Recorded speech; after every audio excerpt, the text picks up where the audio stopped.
Marassi, and we are at day 16 of 30 Days of Genius. I hope you enjoyed the dance party yesterday. It was fun for me. I hope it was fun for you. So I just landed back at LAX, back in Los Angeles. My husband met me at the airport. I got some pretty flowers, and now we're just walking out to our car.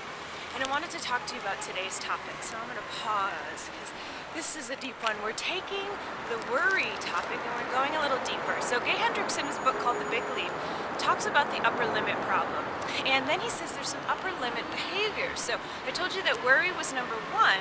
Now there's a handful of other ones. So I wanted to bring those in because I think it's so important for us to have an awareness of when are we crimping the flow of good flowing energy. So let me tell you the top 5 and then we'll go a little bit more in depth. So bring out my fingers for this. So we're talking about criticism and blame. That's one. Deflection is another. Squabbling in arguments is another.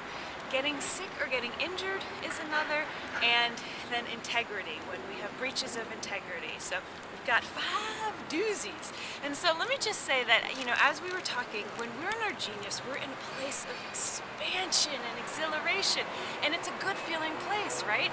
And so many of us aren't even used to feeling good. So we create situations to cut it down, crimp it off, and we bring in an upper limit problem. So it's good to just bring an awareness to them. So I thought I might just sort of keep flowing energy because the definition of health in many cultures is flow, when things are flowing.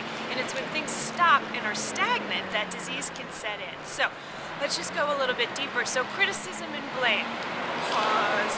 Definitely crimps the energy. So you know when that happens, right? We're feeling good and then all of a sudden we start to criticize someone else or we criticize ourselves. And what happens? Dead halt to the energy. So now we're in our good feeling energy again, and then we bring in the deflection. Halt.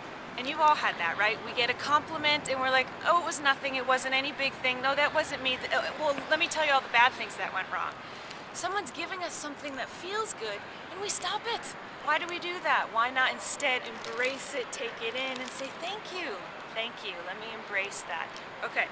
Walking and we're walking, and then, oh, this is a good one, squabbling, arguments. We all know that place. Things are going well, maybe in our business, maybe in our relationship, and then the fight comes in. So my husband and I have this very often, and he's behind the camera and smiling, so you can't see that, but we do have our fights, and now we get to see that they're upper limit problems. Fascinating, don't you think? Okay. So we're moving and flowing, and then we halt again. Now, this is a deep one, and I'm just going to touch on it lightly, but the book goes into more depth about when we get sick or we get hurt. And of course, not all injuries and sickness are related to upper limit problems, but many of them are. If you go back to a time when you were sick or hurt, you might want to think, were you in the middle of something very good, or had something good just happened?